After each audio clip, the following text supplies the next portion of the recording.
Bueno, ya mencioné, bueno, la clase hoy que vamos a ver conceptos de base de datos, como ya le dije. Soy el ingeniero José Farfán, la jefe de trabajo práctico de la ingeniera Cáceres y los ayudantes de Felipe Mujicundo y José Quispe. Primero, ¿qué es una base de datos? Y acá hubo un cambio en la práctica.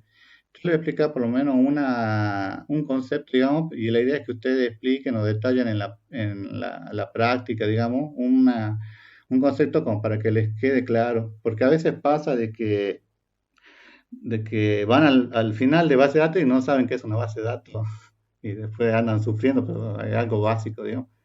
Fíjense en esta definición, dice, que es la que me parece que me gustó por lo menos a mí, dice que son los datos organizados y relacionados entre sí, los cuales son recolectados y explotados por los sistemas de información de una empresa. ¿Qué significa que estén organizados y relacionados? Ustedes no sé qué habrán cursado, qué archivo habrán manejado en otras materias, pero si ustedes manejaron archivos secuenciales, no sé si hicieron Pascal o lo que hayan hecho, generalmente son archivos sueltos y no son bases de datos propiamente dichas. Estamos entonces, por eso le dice que, y si ustedes tienen, por ejemplo, una planilla en Excel, no puede ser considerada como una base de datos, porque, primero, porque está en dos dimensiones y segundo, porque ustedes necesitan varias tablas, digamos, que hagan uso de todo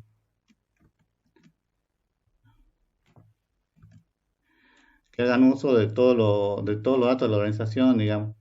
Por ejemplo, yo trabajaba en una organización y nosotros trabajábamos con una media de 700, 900 tablas, digamos, en esa organización. Entonces, no es que ustedes trabajan con uno o dos archivos y con eso es suficiente, digamos. ¿Estamos? Por eso le dice que son recolectados y explotados por los sistemas de información. Los sistemas de información son los que ustedes desarrollan, no sé, en algún lenguaje, no sé, en Java, en .NET o en lo que ustedes Unity, lo que ustedes quieran, digamos. Hoy en día todo lo que ustedes utilizan en Internet, digamos, está dentro de una base de datos, así sean los mails, o sea, eh, el correo que ustedes están usando, el, eh, o el Meet con el que entraron a esta reunión, digamos, todo está dentro de una base de datos, porque es la forma más fácil de acceder. Bueno, ahí hay dos definiciones que son más o menos parecidas. Fíjense que lo que está con rojo es lo que yo le leo, le explico, digamos, y lo demás se los pongo para que ustedes lo vean y complementen, digamos. Igual al final siempre yo les coloco siempre alguna bibliografía que ustedes pueden cursar como para que se guíen. Fíjense, esto dice, proporciona la infraestructura requerida para los sistemas de apoyo o toma de decisiones. Esta parte o esta definición en realidad, fíjense, dice, y para los sistemas de información, la toma de decisiones es para algo que se llama inteligencia de negocio o business intelligence, que es lo que yo le decía que yo doy una materia que se llama aplicaciones de base de datos 1 de licenciatura, y ahí vemos estos conceptos, digamos, que ustedes lo van a ver someramente, digamos, porque hay que explicarle en esta materia, pero en esa asignatura hacen una práctica intensiva de qué hacer data warehouse o hacer proceso de transformación, digamos, de cualquier archivo a cualquier otro archivo, base de datos, y trabajar con cubos o lab. Los cubos o lab, en una planilla en Excel, ustedes tienen dos dimensiones que son X e Y, digamos, o fila y columna. En los cubos OLAP ustedes pueden tener n dimensiones dentro de un mismo cubo, o sea que pueden hacer múltiples consultas. Es bastante interesante el tema. ¿Cuáles son los componentes del tema, perdón, de la base de datos? Primero, la base de datos propiamente dicha. ¿Qué significa eso? Eh, que son los datos, digamos, con los que ustedes van a trabajar, digamos, no sé, su nombre, apellido, domicilio, teléfono. El hardware con el cual, en dónde lo van a grabar. Puede ser en algún disco de algún servidor, en un pendrive, en una memoria, no sé, en un Blu-ray, lo que sea, en el periférico que corresponda, digamos.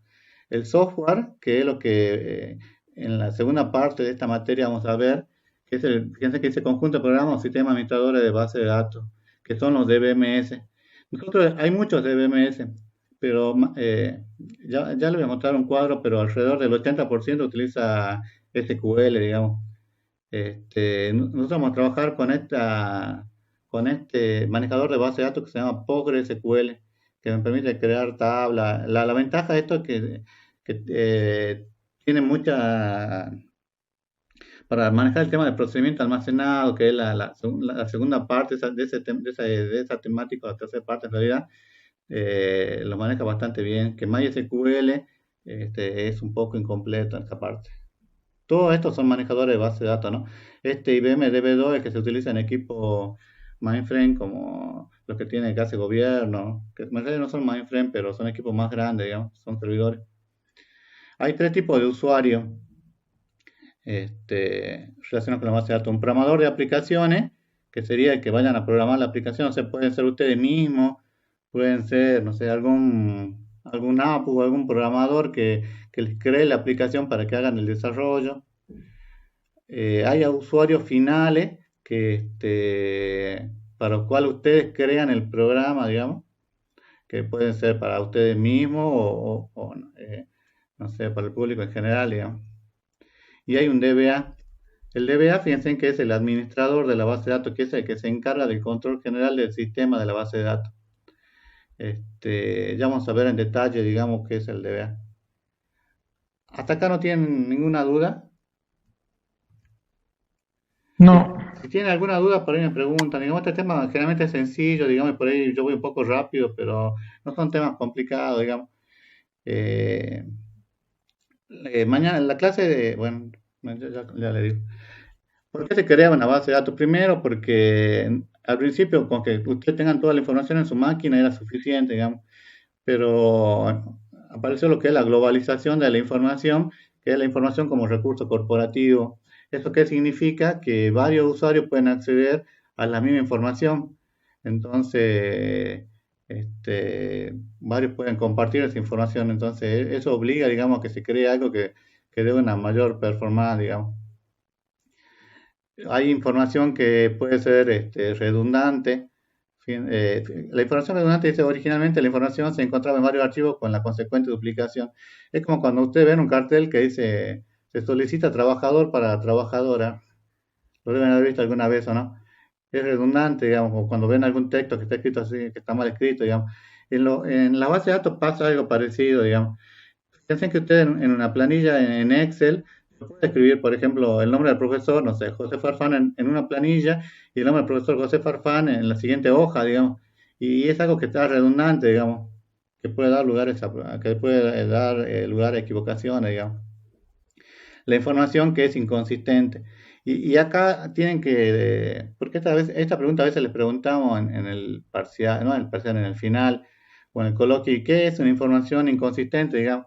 Y dice que es algo que si el sistema estaba desarrollado a través de archivos convencionales, se producía información inconsistente debido a que distintas áreas manejaban distintos archivos. Por ejemplo, yo tengo acá no sé, el sector de compra o el sistema de compras tiene su tabla de productos y el sistema de venta también tiene su tabla de productos. Y yo actualizo en uno, pero no actualizo en la segunda, digamos. ¿Estamos? La inconsistencia, ¿cuándo se da? Cuando hay redundancia, digamos.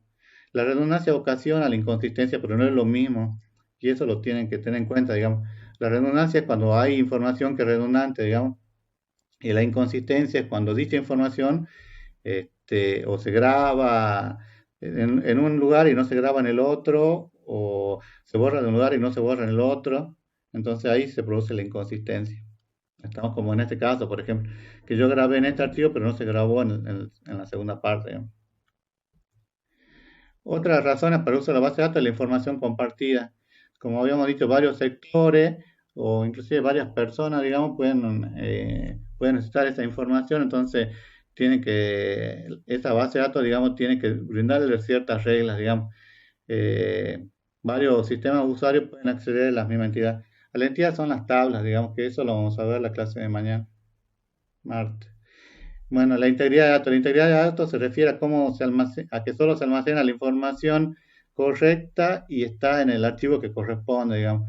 Fíjense que bueno, pueden leer sobre integridad de datos, pero ¿qué requisito tiene que cumplir? Digamos, tiene que estar disponible, tiene que ser perdurable, consistente, completo, exacto, originales. Entonces, cuando una información es íntegra, cuando se ingresa correctamente y está en un solo lugar, digamos. Tiene que haber una independencia de datos. Al final de esta clase vamos a ver ya en detalle cuál es la independencia de datos, pero básicamente que tengamos tres capas, lo que se llama diseño conceptual, diseño lógico y diseño físico, digamos, y es separar los programas de los datos. Ya vamos a ver, digamos, de qué se trata esa independencia. Bueno, ¿qué es el DBMS? Que es lo que yo le decía. La definición le dice, conjunto de programas que se encargan de manejar la creación y acceso a la base de datos. Hay muchos manejadores de base de datos. Uno de los más usados es MySQL, digamos. El más usado es Oracle, de todo. El segundo más usado es MySQL, que es el que MySQL, que es el que utilizan en Internet generalmente. Nosotros vamos a ver el tercero, que es PostgreSQL, pero hay muchos manejadores de base de datos. Lo bueno de los manejadores de base de datos es que si ustedes aprenden a a utilizar un manejador, pueden aprender a cualquier manejador de base de datos. Por eso es importante, digamos, que aprendan la parte de SQL. Bueno, ahí se compone del lenguaje de consulta o SQL, que en general, digamos, que es lo que vamos a ver.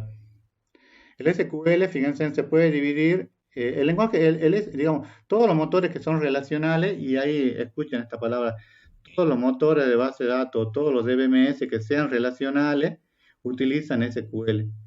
Los no relacionales pueden o no utilizarlo. Eso ya lo vamos a ver ya cuando lleguemos a la parte no relacional. Fíjense que SQL se puede dividir en DDL o lenguaje de definición de datos.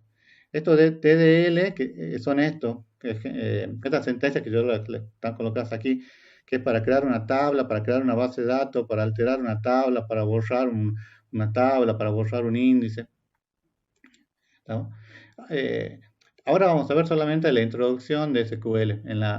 Después tenemos la mitad de la materia la práctica con SQL, así que no se preocupen por eso. El tema de DML, bueno, manipulación de datos, dice que escribe los programas que crean, actualizan y extraen información. ¿Y cuáles son los que me permiten hacer esta manipulación de datos? Primero, el select. El select es el más importante y originalmente SQL se creó solamente para hacer consultas, por eso se le llama lenguaje de consulta. Pero bueno, se hizo tan interesante, digamos, que empezaron a incorporar otras sentencias. Y dentro del DML también se incluye el insert, que es para insertar registro, el update para actualizar o el delete para borrar. Bueno, DSL o lenguaje de control de datos, acá están los más importantes, ¿no? Los comandos que les estoy mencionando y que son los que vamos a ver. Incluye una serie de comandos que permiten al administrador controlar el acceso. Este grant y revoque son los grants para otorgar derechos a un usuario y revoque para quitarle los derechos a un usuario. Los derechos pueden ser sobre una tabla o sobre un índice o sobre una vista. El TCL, y esto está agregado originalmente no tenía esta división, era solamente las tres primeras, la división SQL, es un lenguaje de transacciones y es quizá lo más rico que tiene SQL. Fíjense que ustedes pueden hacer procedimientos, digamos, como lo que hacían en Java o lo que hacen en Pascal, digamos. Son procedimientos, pero para los datos, digamos, que eso lo vamos a ver. Commit, que es para bajar cuando yo quiero que se actualice un disco físicamente y no esté en memoria. Rollback, cuando quiero hacer una operación, quiero volver para atrás, digamos. Supongamos que hice tres modificaciones y después me arrepentí de esa modificación, entonces hago un rollback y vuelvo para atrás, digamos. Todo esto, como les decía, lo vamos a ver después en detalle. Toda la mitad de la materia es práctica con SQL. ¿Cuál es el propósito de los DBMS? Manejar de manera clara, sencilla y ordenada un conjunto de datos, digamos. O sea, la idea es facilitarle a los usuarios, digamos, el manejo de los datos. Fíjense en el dibujo, digamos. Ustedes no acceden directamente a los datos, ustedes acceden a través del DBMS. Entonces, ¿cuáles son los objetivos? Primero, la abstracción de la información, dice, bajar a los usuarios detalles del almacenamiento físico de los datos. Al usuario común, digamos, cuando ustedes van y cargan sus datos, no sé, para su correo electrónico, ustedes no saben si ahí había un string de 20, un string de 30, si lo están almacenando de alguna otra forma, como un char. Entonces es independiente, digamos, de eso, digamos. La independencia lógica, que es lo que habíamos visto, lo que yo les mencionaba recién, que es la capacidad de modificar un esquema físico o lógico de una base de datos, que es el esquema de que tiene que haber un esquema interno, un esquema externo, un esquema conceptual y un esquema interno, digamos. Que esto lo vamos a ver al final, vuelvo a repetir, de esta presentación. ¿Cuáles son los objetivos del DBMS? Que la redundancia sea mínima. Un buen diseño de base de datos evita la aparición de información redundante. Acá tienen que tener cuidado porque no siempre se puede eliminar la redundancia. Hay algunos, en esta materia específicamente sí lo van a hacer, digamos, pero en la vida real cuando ustedes tienen 700 tablas o 800 o 900 o una cierta cantidad de tablas, a veces es conveniente dejar ciertos datos que sean redundantes para que el sistema sea un poco más manejado, se pueda administrar de forma más fácil. Los datos tienen que ser consistentes, que esto es lo que habíamos visto recién, dice que en los casos que no se logra redundancia nula es necesario vigilar que la información que aparece repetida se actualice de forma coherente. O sea, si yo tengo en dos archivos dos José Farfán, si modifico en uno y ahora es José H, entonces en el otro también tengo que modificar para que sea José H, digamos, o si doy de baja en un archivo, tiene que estar dado de baja en el otro archivo. La seguridad dice, el DBMS debe garantizar que la información se encuentra asegurada frente a usuarios malintencionados, digamos. Cuando ustedes hacen la práctica en su máquina, no tienen mayor inconveniente, digamos, porque ustedes son los dueños de sus propios datos. Pero cuando ustedes trabajan para una organización, los datos pueden ser críticos. Imagínense trabajar en una organización donde ustedes hacen la liquidación de sueldo y en un momento dado ustedes le ponen un cero más, de más a un salario o un cero de menos, digamos. La integridad de los datos, adoptar todas las medidas necesarias para garantizar la validez de los datos almacenados. Vamos a ver, sobre todo cuando hagamos SQL, cuáles son los comandos que pueden ser útiles para garantizar esta integridad.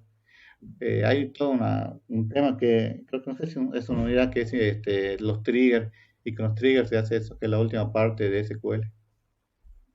Van a hacer un backup que ustedes esto lo deben haber escuchado ya, supongo yo, que hacer respaldo y recuperación y los SGBD o DMS son lo mismo, nada más que está traducido en inglés. Dice que deben proporcionar una forma eficiente de realizar copias de seguridad de la información. ¿Eficiente qué significa, digamos? Que yo pueda, que no me lleve mucho tiempo y que yo lo pueda recuperar de forma rápida, digamos. Yo conozco gente que la tarea que tenía era hacer este backup y no lo hizo y perdió el trabajo por eso. Entonces es importante, digamos, porque imagínense ustedes que pierden no sé, pierden medio millón de registros porque no hicieron el backup, o pierden todas las ventas de un día de un supermercado porque no hicieron el backup. Es un tema crítico, digamos. El control de las concurrencias. Cuando ustedes programaban y tenían un solo archivo, no había mayor inconveniente, digamos, porque solamente podían acceder ustedes. Pero ¿qué pasa cuando hay múltiples usuarios que quieren acceder a esa base de datos? Entonces el DBMS asegura eso. En la mayoría de los entornos más habituales que sean muchas personas los que acceden a la base de datos. ¿Y qué es lo que generalmente ocurre, digamos? El tiempo de respuesta. Es deseable minimizar el tiempo que tarda el DBMS en dar la información solicitada. Y van a ver bueno, acá se puede ver, por ejemplo, el tiempo de respuesta de MySQL para ciertos casos, el de Postgres para ciertos casos, el de MongoDB, que fíjense en cuál es la idea, digamos, en realidad, mientras menos milisegundos tarde, es mucho más eficiente, ¿estamos? Entonces tienen que elegir a veces cuidadosamente con qué base de datos quieren trabajar. ¿Cuáles son las desventajas del DBMS? Perdón, sigamos con la ventaja. ¿Cuáles son las ventajas del DMS? El manejo de grandes volúmenes de información. Si yo tengo en un archivo plano, digamos, o en un archivo secuencial que yo tengo 50 registros, no voy a tener inconveniente. Ahora, si ese archivo yo tengo 1 millón de registros y acceder a un registro de ese millón de registros va a demorar, digamos. La gran velocidad de respuesta que le brinda un DBMS, la independencia de la información, que ya lo vamos a ver, la seguridad que ustedes tienen que tener, que digamos, siempre deberían tener un sistema bueno de acceso y controlar o administrar, digamos, quién accede a cada uno de los recursos de la base de datos. y después que no haya duplicidad. Otra de las ventajas es que no tiene que haber duplicidad de la información. Bueno, y por último, que no les pase lo que mencionamos recién, el tema de la integridad referencial al terminar de ingresar o eliminar los registros. Fíjense que, por ejemplo, acá yo tengo el cliente 3 y el cliente 3 no se relaciona con la tabla de cliente, o sea que tengo una factura que no tiene un cliente. Entonces, en este caso, se violó la integridad referencial y hay un problema, digamos. Esto generalmente la base de datos que están correctamente diseñadas no permiten hacer eso. Y eh,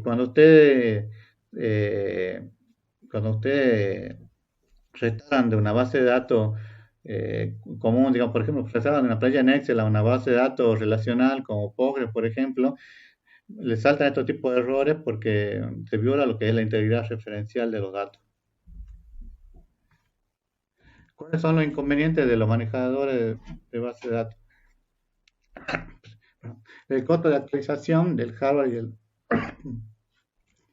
el costo de actualización porque puede ser un costo elevado. Todas las bases el software, digamos, no todos los DBMS son gratuitos. Por ejemplo, MySQL, que es el más usado en Internet, es gratuito. Postgre, que es el que vamos a usar nosotros, también es gratuito. Pero, por ejemplo, el más usado es Oracle, y Oracle no es gratuito y tiene un costo bastante alto. Imagínense que, por ejemplo, una empresa como Comodín dejó de usar Oracle porque era caro, digamos. Y una empresa como Comodín es una empresa grande, digamos, por lo menos más grande que no es una pyme.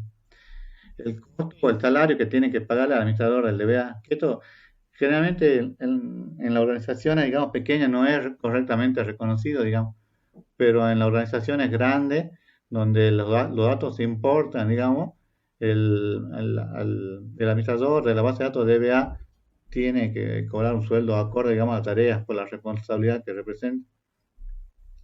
El mal diseño de la base de datos que puede originar problemas a futuro, o sea, supongamos que ustedes sean un DBA que sean inexpertos y que recién están empezando, entonces ayudan o colaboran en el mal diseño, colaboran en el diseño, pero colaboran mal, digamos, en vez de tener fíjense esta tabla, que no importa de qué sea, digamos, ¿qué pasaría si yo la diseño mal? Entonces va a ser muy difícil el acceso a ella, entonces en vez de ser algo beneficioso, lo va a perjudicar. Una mala capacitación de usuarios, que generalmente la capacitación no le da, mucha gente no le da mucha importancia al tema de la capacitación, digamos, pero una capacitación lo que logra es que las personas que van a utilizar el sistema aprendan a emplearlo y que puedan ver los beneficios que pueden tener, digamos. También ustedes también se tienen que hacer el desarrollo de los sistemas para que sea algo beneficioso para ellos, no para que demore más, digamos. El tema del manual del sistema, que debería, si no hay un manual de sistema, juega muy en contra, digamos, del DBMS, porque imaginen un sistema como el que yo les decía, con 700 o 800 tablas y que no tengan un manual que digan cómo se relacionan todas las tablas. Es muy difícil de manejar algo así, digamos, si no tienen un manual de sistema. Yo una vez renuncié a un trabajo porque no tenían un manual, no era era complicado. Fíjense, esto es cuando se generan campos vacíos en exceso. No sé si ustedes pueden ver los espacios vacíos que tienen acá o los signos de pregunta, digamos. Muchas veces ustedes importan una tabla, pero no traen todos los datos. Entonces no saben, por ejemplo, este es un archivo de película, entonces saben, por ejemplo, cuál es el título de la película, o cuál es el director de la película, o quiénes son los protagonistas, o de qué país. Entonces, los DMS deberían evitar esto, digamos. Lo que pasa es que si ustedes están haciendo una carga, muchas veces permiten que se cargue que permiten que no se cargue la información, lo cual a la larga, digamos, los redunda en contra. Bueno, y el mal diseño de seguridad, bueno, porque la seguridad es importante, digamos. Así como las relaciones que ustedes hagan de las tablas son importantes, el diseño de la seguridad también debe ser importante. Eh, no pueden poner una base de datos, ¿cuál es la clave no sé, la clave con la que ingresa el DBA y le ponen 1, 2, 3? ¿No? Eso es un mal diseño, digamos. O que, por ejemplo, hay un gerente de sistema y todo el mundo entra con la clave del gerente de sistema, ¿no? Entonces después cuando haya alguna falla o cuando se tiene que hacer cuando haya un tema legal, digamos, ¿a quién van a culpar? ¿Al gerente o a quién, digamos? Bueno, el DBA, ¿quién es? Es la persona encargada de definir y controlar la base de datos corporativa. Lo que habíamos dicho era que este diseño lógico y físico en realidad no es una obligación, pero muchas veces el DBA tiene que colaborar en el diseño de la base de datos, porque tiene que trabajar conjuntamente con analistas, porque el DBA es responsable, digamos, de la base de datos y si se diseña mal, digamos, la responsabilidad también va a caer sobre el DBA. Entonces, sí, en esa parte todos son responsables, digamos, el DBA y los analistas, digamos. ¿Cuáles son los deberes del DBA? Bueno, hay varios deberes, digamos, que están dentro de la organización, que son, por ejemplo, la recuperabilidad, que en caso de algún siniestro yo pueda recuperar los datos, digamos, en forma rápida y eficiente, digamos. Yo puedo perder los últimos 2, 3 minutos, pero no puedo perder un día de trabajo. Imagínense ustedes, como les decía, tener una venta, trabajar en un supermercado y todas las ventas del día se perdieron porque no se hizo el backup correspondiente o porque no, el DBA no se organizó como corresponde, digamos, para hacer el tema de la recuperabilidad, digamos, es la obligación que tiene, digamos. Bueno, brindar todo el necesario desarrollo, soporte a prueba. ¿A qué se refiere esto? Muchas veces, por ejemplo, los programadores necesitan trabajar en un entorno y luego tienen el entorno real, digamos, entonces tienen varios entornos de trabajo con varias bases de datos y el DBA debe de darle soporte a ellos, digamos, tanto a los programadores como a los analistas, como a los usuarios, digamos. Cada vez que se implementa, digamos, se impacta en la base de datos, tiene que asegurarse que ese impacto no ocasione inconveniente a posterior. La integridad de los datos. Bueno, eso ya lo habíamos visto, digamos, pero la obligación del DBA es que la información sea íntegra. Esto, fíjense que es lo que le dice, que no tiene que tener datos duplicados, que no tiene que haber datos faltantes, que no tiene que haber datos alterados y que no tiene que haber datos incorrectos. O sea, tiene que haber métodos que aseguren al sistema las reglas del negocio. Y las reglas del negocio, como ya le dije hace un rato, generalmente se hace a través de trigger, digamos. Los triggers son como procedimientos que me aseguran que las reglas de negocio se cumplen. La seguridad. Bueno, la otra obligación del DBA es que la base de datos sea segura, digamos, que no cualquiera pueda acceder, que las claves tengan un cierto grado de complejidad, como para que todos puedan acceder y resolver sin mayor inconveniente. ¿Cuáles son bueno, el otro deber del DBA es la disponibilidad o alta disponibilidad. Ustedes deben haber escuchado que los servidores a veces tienen que tener una disponibilidad 7 por 24, digamos.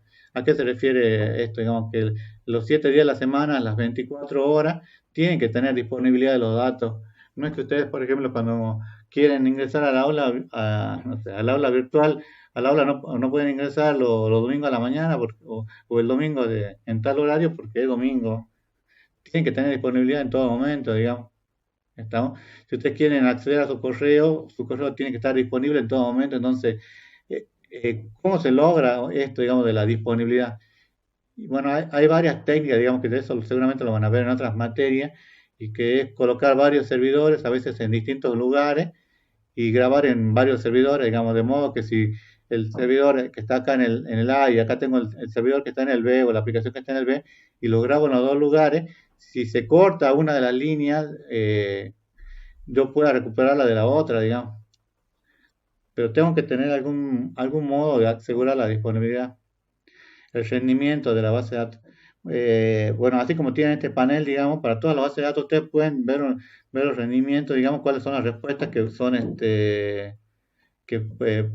son aceptables, digamos. Si ustedes ven que, por ejemplo, no sé, se le haga un balance y ese balance ocupa el 70-80% de los recursos del servidor, digamos, no sé, tendrán que o pausar ese balance o detenerlo porque tienen que asegurarse que todos los demás usuarios también puedan trabajar, digamos.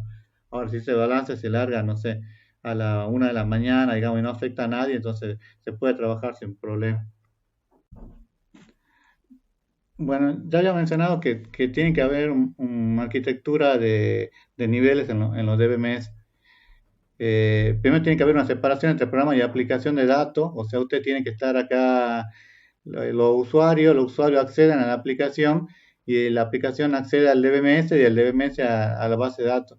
el usuario no puede acceder directamente a los datos.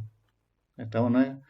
El usuario tiene que acceder a través de la aplicación. Digamos, cuando ustedes acceden, no sé, eh, cuando ustedes acceden a su correo de Gmail, ustedes no acceden directamente a los servidores de Google, sino que ustedes acceden a las aplicaciones y esas aplicaciones son las que acceden al DBMS y el DBMS accede a la base de datos.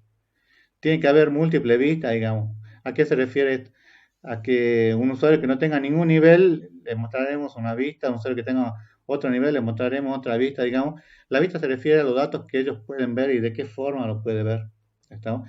Si yo le voy a dar no sé, una vista a un gerente, el gerente no debería poder borrar, digamos, los datos de liquidación de sueldo. Sí podría hacer consultas sobre ello, no puede tener acceso a todo. Y debe haber un uso de catálogo. El catálogo es como una guía, digamos. Fíjense que yo tengo, para almacenar el esquema de la base de datos, yo tengo que tener acá un esquema interno. El esquema interno, este esquema interno físico de la base de datos, es como yo físicamente guardo esos datos, digamos. Entonces tengo que tener algún esquema o alguna guía o algún catálogo que me permita acceder a este esquema interno, digamos, que va a ser diferente de este esquema conceptual, que es el que van a tener los programadores, y a este esquema, o analista, digamos, y este esquema externo, que es el que ven los usuarios que utilizan las aplicaciones, digamos. Bueno, hay tres niveles distintos, que bueno, lo vuelvo a repetir. El nivel externo, que describe, bueno, ya le dije, cómo van a acceder los usuarios, digamos, y qué es lo que se oculta a cada uno de ellos, digamos. No todos van a tener las mismas vistas, o todos van a tener el mismo esquema. El nivel conceptual, que es con el que nosotros ya en la próxima clase vamos a trabajar, digamos, que es cuando empecemos a describir cuáles van a ser las entidades, los atributos, las relaciones, qué operaciones, restricciones puedo hacer, digamos, que al principio se va a hacer, como saber la clase que viene, en un esquema totalmente conceptual, pero después lo tenemos que volcar a una base de datos, que es cuando lo volcamos con SQL. Y luego tengo un nivel interno o físico, que el nivel interno o físico describe la estructura física de los datos. La estructura física de los datos puede ser algún archivo físico que yo esté manejando o algún índice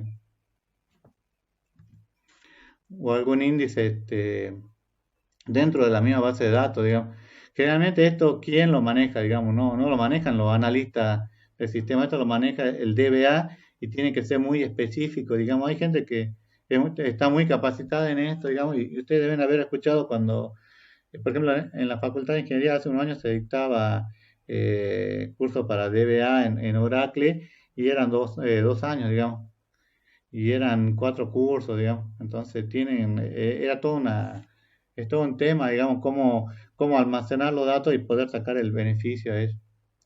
Bueno, dice que los tres esquemas son descripciones de los mismos datos, digamos, porque ustedes no es que tengo un esquema para el físico, un esquema para el externo y otro para el interno. En realidad todo es lo mismo, pero es necesario que yo haga esta diferencia, digamos, para que, para que sea más fácil de manejar, digamos, para que el usuario externo, que sea un gerente, por ejemplo, no venga y borre la liquidación de sueldo, no me borre una tabla en particular, digamos, o ciertos conceptos.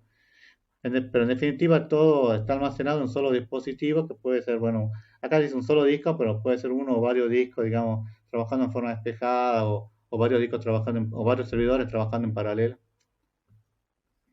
Bueno, ¿en qué consiste la independencia de datos? Dice la habilidad para modificar el esquema en un nivel del sistema sin tener que modificar el esquema del nivel inmediato superior. Entonces, puede ser una independencia lógica. Fíjense en la lógica, le dice que yo puedo modificar en conceptual sin tener que modificar el esquema externo. O sea que yo acá, el analista de sistema puede venir, o ustedes, digamos, que van a estar como analista de sistemas, como programadores, pueden venir y modificar, no sé, anteriormente el quill era de 11 y ahora el quill va a ser de 12. Entonces, yo no tengo que modificar todo el esquema externo, toda la vista de los usuarios, digamos, tienen que ser independientes.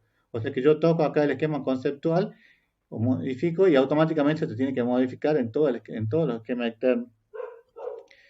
La independencia física que modificar el esquema interno sin tener que alterar el esquema conceptual. Supongamos que con esto de la inflación yo tenía mi dato y tenía, no sé, el dato del total del sueldo que cobraba y era, no sé, un entero con 6 en la parte entera y 2 en la parte decimal. Y ahora se quedó chico, digamos, yo voy y modifico y en vez de ser 6 que sea 7 o que sea 8 dígitos en la parte entera.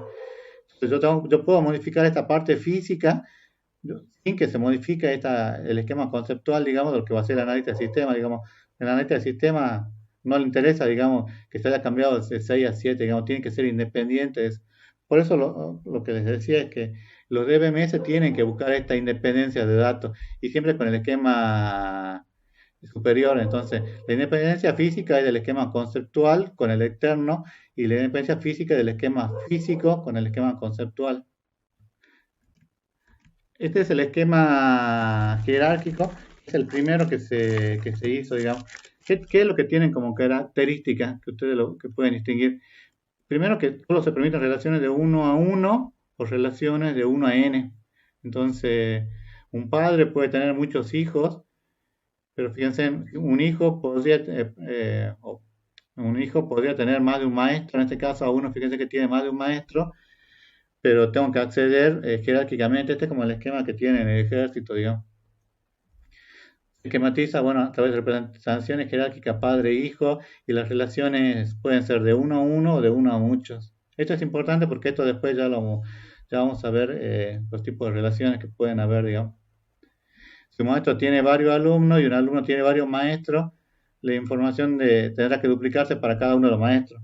O sea que si yo en este caso tengo a uno y a uno acá, voy a tener que escribir 2 veces los datos para uno, lo cual me da lugar a duplicación. Digamos, esto fue lo primero que apareció y por eso no se usa, digamos. Si desea dar de baja a un padre, eso necesariamente implicará de baja a todo y cada uno de los hijos. Pero si un hijo estaba de un lado de los padres, entonces da problemas, digamos, porque tiene que borrar al hijo del otro lado del padre, ¿no? Y solo se puede representar relaciones de 1 a m y no se pueden admitir relaciones de n a m, digamos, que esto es algo que es importante y esto lo vamos a ver en la clase que viene. El modelo en red era cuando quisieron solucionar modelos jerárquicos, dice, permite que el mío nodo tenga varios padres, entonces yo relaciono, fíjense que todos se pueden relacionar con todos, a medida que yo necesito, digamos. Permite relaciones de M a N, entonces la incorporación de un tipo de registro. Bueno, esto se hace con algo llamado, un tipo de registro llamado conector, digamos, pero no funcionó y tuvo muchos inconvenientes porque pues, la dificultad surge al manejar las conexiones o enlaces entre los registros y los correspondientes registros conectores, digamos. Fíjense cómo hago yo para tener una relación de M a N. Si yo tuviera, como les decía, 700 tablas y relaciono 700 tablas, no se saca el número exponencial de las 700 tablas y va a ser bastante complejo manejar eso, digamos. Entonces, el modelo jerárquico es el primero que apareció, pero tenía inconvenientes, entonces no se usó, digamos. Después apareció el modelo en red, que tampoco se usó. Posteriormente aparece el modelo relacional. Este modelo relacional, fíjense en que aparece en 1970, y desde 1970 que se utiliza este modelo relacional, y la segunda parte de la materia, que es con SQL, y la clase que viene, que vamos a ver, el mero modelo relacional, está todo basado en esta teoría, digamos. Y actualmente, bueno, creo que el 80 o 90% de las bases de datos utilizan este modelo relacional. Se usa relaciones que podrían considerarse en forma lógica como un conjunto de tuplas o registros. Estas tuplas son, bueno, cada uno de los registros, eso ya lo vamos a ver. Se definen tablas por registros o filas que representan las tuplas y campos. Entonces, fíjense, esto es, adelantando un poco los temas, esto es la entidad. Cada uno de estos sería los campos o atributos, las columnas que yo voy a tener de mi tabla, y los registros son los valores que yo voy a tener para él. Supongamos que yo tenga libro 1, libro 1, código de libro es 1 y el nombre del libro es análisis 1. 2, el código del libro es 2, el ID, y el nombre del libro es, no sé, álgebra 2. Entonces, esos son los registros o tuplas que yo tengo que tener. Y fíjense que las relaciones que se permiten son todas relaciones de 1 a n. No se permiten otro tipo de relaciones. Esto lo vamos a ver ya en detalle en la clase que viene, que es mañana. el lenguaje más habitual para manejar esto y que por eso tuvo auge, digamos, es SQL. Todo se maneja con SQL, digamos. Por eso es que el sistema manejador de base de datos se le llama, se le agrega una R porque es el R de relacional, digamos. Y bueno, hay que tener cuidado que durante el diseño de una base relacional pasa por un proceso que se le llama la normalización. La normalización es llegar a esto, digamos, y asegurarme de que esto funcione correctamente. Bueno, la unidad 3, digamos, y el tercer práctico es todo referido al tema de normalización, digamos, que ustedes tienen que tener en cualquier base de datos. Lo siguiente, bueno, la siguiente forma, que en realidad es algo, es una adaptación, digamos, del modelo de relacional, es el modelo orientado a objetos. ¿Qué hace el modelo orientado a objetos? Fíjense, lo mismo que yo tenía en el modelo relacional, que yo tenía la relación, que son las flechitas, qué tipo de relación hay de 1 a 1, de 1 a n, la tupla, o los registros, los atributos, los campos, y los procedimientos almacenados que yo guardaba en el modelo relacional, se siguen utilizando en el modelo orientado a objetos. Entonces, la relación pasa a ser una clase, el registro pasa a ser un objeto, el atributo pasa a ser una variable, el procedimiento almacenado pasa a ser un método. Pero es básicamente lo mismo, fíjense. ¿Cuál es la diferencia, digamos, con lo que teníamos antes? Que yo acá puedo implementar los tres conceptos básicos o primordiales de la orientación a objeto, que es el encapsulamiento, la herencia y el polimorfismo. Por ejemplo, la herencia es que yo, por ejemplo, acá el producto, fíjense, producto de software y producto de hardware heredan de la clase producto. Pero en realidad, digamos, es una adaptación o un avance, digamos, de lo que es el modelo relacional. Otro tipo de modelo de base de datos son las bases de datos documentales no SQL, que que yo le decía que este año vamos a ver vamos, no sé, vamos a ver por lo menos una o dos clases que sean con MongoDB, que es una de las bases relacionales más usadas. Fíjense en qué casos se utiliza generalmente SQL: para la web, para móvil, cuando se utiliza para algún celular, en las organizaciones, bueno, Data Warehouse o Data Mart. ¿Y en qué caso utilizan generalmente los no SQL? Cuando ustedes quieren utilizarlo para juegos, para redes sociales, para IoT, en la web, cuando quieren hacer búsqueda de texto, en el celular, en algunos casos en particular, y también en la organización. Entonces, ¿cuál es la diferencia? Dice que estas bases de datos están diseñadas alrededor de una noción abstracta de que no se hace a través de los registros propiamente dicho, sino que se lo hace a través de una estructura que puede ser XML, YAML, JSON o BSOM. Por ejemplo, Rectorado tiene una base de datos, que no sé si será MongoDB, pero una base de datos no relacional, en la que ellos tienen todas las resoluciones del rectorado en una base de datos no relacional. Entonces, ¿cuál es la ventaja que da? Que yo puedo buscar, por ejemplo, busco José Farfán, y José Farfán no está almacenado como un atributo dentro de porque no es una base de datos relacional, digamos, sino que ellos lo único que guardan son los PDF. Entonces ellos buscan dentro de todos los PDF de una forma ordenada, digamos, con un índice, y yo puedo encontrar todas las resoluciones, todo lo expediente que digan José Farfán, digamos, en una forma rápida. Que si yo tuviera que buscar, no sé, en 30.000 o 50.000 PDF, la palabra José Farfán, ¿cuánta búsqueda tendría que hacer, digamos? Entonces, bueno, además de PDF, yo en la base de datos no relacionales, yo puedo guardar archivos de Word, de Excel, digamos. Por eso es que están teniendo mucho auge la base de datos no documentales, y por eso es que se utilizan para juegos, para Facebook, redes sociales. Bueno. Bueno, después están la base de datos deductiva, que para los que cursaron desarrollo de sistemas en licenciatura, ya lo deben haber visto esto. Pero acá, ¿cuál es la diferencia? Que yo tengo, la base de datos se compone de hechos más reglas.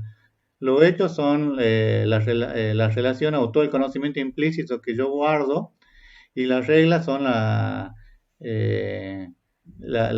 relaciones, digamos, deductivos que me permiten obtener. Entonces yo, por ejemplo, en los hechos yo puedo decir Juan es padre de Pedro y Pedro es padre de José. Entonces, si Juan es padre de Pedro y Pedro padre de José, yo puedo acá hacer una relación de abuelo y acá automáticamente el sistema me va a decir que Juan es abuelo de José, porque está todo relacionado, digamos, la base de datos donde tengo yo lo he hecho malas reglas y tengo un sistema de inferencia que me permite obtener eso, digamos.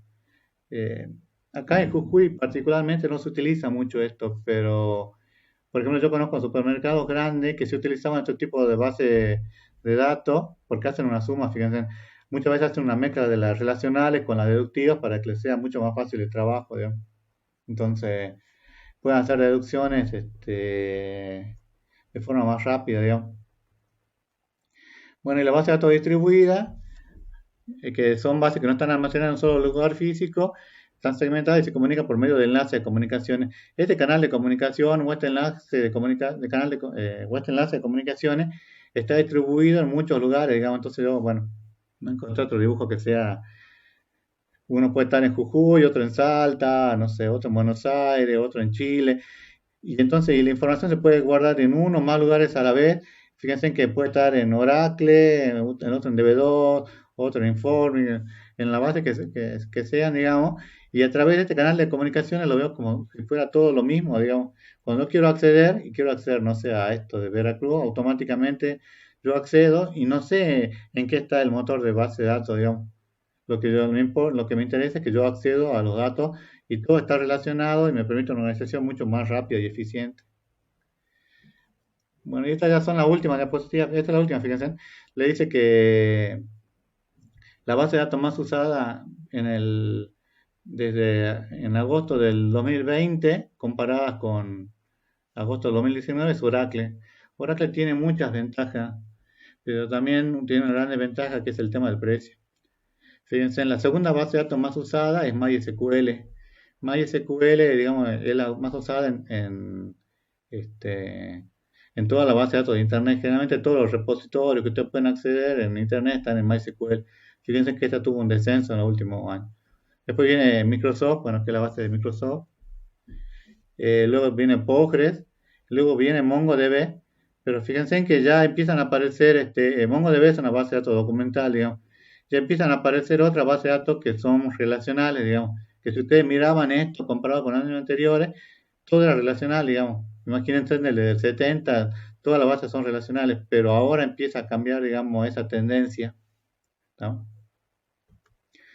Y bueno, y esta es la bibliografía.